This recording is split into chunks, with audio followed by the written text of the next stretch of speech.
नवीन वर्षाच्या व गुढीपाडव्याच्या सगळ्यांना माझ्या हार्दिक हार्दिक शुभेच्छा। तर सगळ्यांचं असं नवीन वर्ष भरभराटीचं जावं आणि माझं पण जावं, कारण तुमचा आशीर्वाद माझ्यावर राहावं। तर चला, असं मस्त आहोनी गजरा वगैरे आणला आणि मी केसाला माळा अशी छानपैकी साडी साधीच वेअर केली, कारण की एवढी गरमी तर नको म्हटलं बाबा काटापदराच्या भानगडीत पडायला।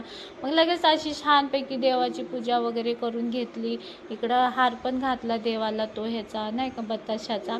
तर तो आमच्या इकडं गुढी नाही बसत, महादेव बारस असते तेव्हा आमच्या इकडं कावड बसते आणि कावडीचं लग्न असतं। महादेव बारस असते ना तेव्हा 15 दिवसात। मग आमच्या इकडं नॉनव्हेज वगैरे काहीच नाहीत खात 15 दिवस। मग चला, असं तुम्हाला सगळ्यांना शुभेच्छा वगैरे दिल्या आणि मग मस्तपैकी लगेच छान छान अशी शुभेच्छा दिल्या आहे ना। मी इकडे किती क्यूट दिसते। मग लगेच म्हटलं चला रील्स काढून नाही जमत, म्हटलं स्वयंपाक करूया।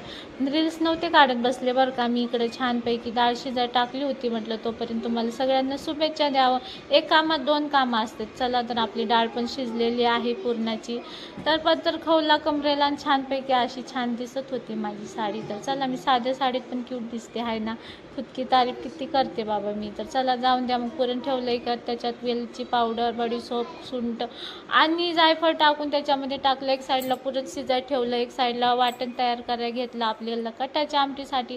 तर चला, तुम्हाला मस्तपैकी असं स्वयंपाक करून दाखवते आज। आणि लगेच म्हटलं थोडंसं ब्रेक घ्यावं 5 मिनिटाचा, कारण की नैवेद्य ठेवल्याशिवाय तर आपण काही जेवू शकत नाही। म्हणून तोपर्यंत थोडंसं वॉटरमेलन खाल्लं आणि एक साईडला माझ्या मुलीला सांगितलं, बाळा तू हे कर, भजी वगैरे काढ, मी मस्तपैकी नंतर पोळ्या वगैरे करून घेते। मग माझ्या कन्येला मी इकडं आमटी शिजाय ठेवली होती आणि तिला माझी पोरगी बघता बघता किती मोठी झाली, भजे तळायला लागली।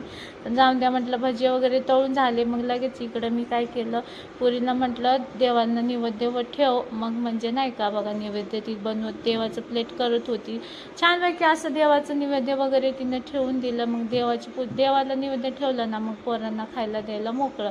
तर मग आमचं मंदिर पण आहे, तिकडं पण देवाला नैवेद्य दाखवायला पाठवलं छोट्या कन्येला। तर बघा किती छान असं पाया वगैरे पडते देवाच्या। मग मी पोरं आवडत होते पूजेचं, मग मी इकडे छानपैकी अशा मस्तपैकी पोळ्या करून घेतल्या। तर छान वाटतं ना पोळ्या करायला, असं छान बघा किती छान पोळ्या करते मी।